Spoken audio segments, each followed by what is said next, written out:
ඔන්න උදේ පාන්දර මම නැගිටින්නේ මෙන්න මේ මල්ලි බයික් එක ගන්නාම මෙයා තමයි මුලින්ම බයික් එක බලන්නයි මෙයා තමයි මුලින්ම ගත්තේ මල්ලි. ඔයා අකුරැසට අරන් යන්නේ නේ?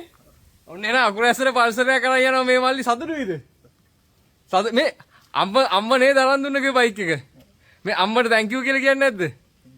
thank you කියලා කවන්නේ පුතේ පරිස්සමෙන් හොඳ හයියෙන් යන්න එපා මේවයි. අම්මට ඉන්නේවා විතරයි.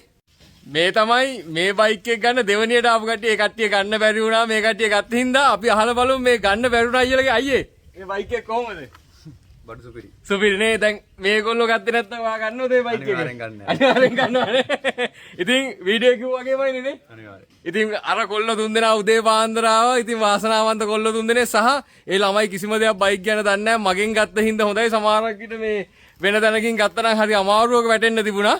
ඉතින් ඔයාලත් විශ්වාසයෙන් වගකීම සහිත වාහනයක් ගන්නවා අනිවාර්යෙන් අපි ගාවටම එන්න වෙනවා.